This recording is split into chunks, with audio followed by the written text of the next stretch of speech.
Part 1. The Song of the Sunless Ones. Before the world drowned, a continent sang from radiant west to violet east. Its twin hearts were Atlantis, child of the sun, and Lemuria, child of the sea. Their people dark as fertile soil, eyes bright as twin stars wove spirit with matter. They built temples that resonated like harps and crystal towers that drew the earth's pulse. They spoke in harmonics, each word a frequency, each frequency a key. Atlanteans shaped light into form. Lemurians shaped sound into memory. Together they walked among heavens and depths. But imbalance crept in. Knowledge outpaced compassion. The fire of power forgot the water of humility. The sky warmed in rainbow rings without rain. The ocean groaned beneath the strain. Still the temples roared louder. The fall and the flight. When mountains cracked and the sea devoured plains, the sages gathered. They saw the flood not as wrath, but as correction, the planet drawing breath to heal.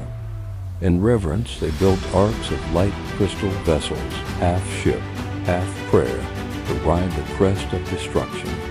Some ascended to the stars. Some fled east and west carrying seeds and memory. Others burrowed deep, sealing themselves within the earth, vowing to wait until the waters slept. These became the keepers of the hollow earth. The silent generations at first, they kept the lamps of memory alive, singing the old tones to recall the sun. But time blurred, fungus replaced fields, crystals dimmed. Children born below grew pale, their eyes widened for the dark. Stories of the surface became myth. They built idols to the forgotten light, mistaking worship for remembrance. They hunted blind beasts, painted walls with ash, forgetting that pigment once matched their own skin. In time, reverence twisted. Light became the enemy pain to the flesh, blindness to the eye. They learned to fear what they could no longer bear. The re-emergent centuries turned. The floods receded. Forests reclaimed crystal ruins. Vines gripped towers like green hands.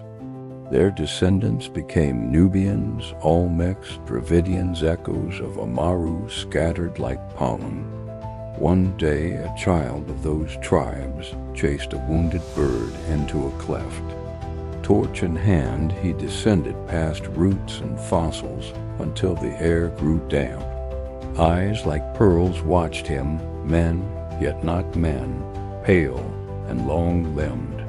They shrank from the flame, hissing.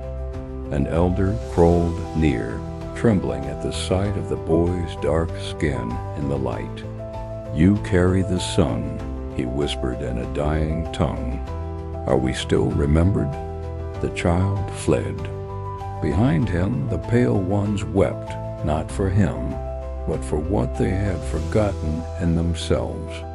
The legacy generations later, surface tribes told of wild men beneath the hills, ghosts of an age before memory, thieves of fire who vanished at dawn.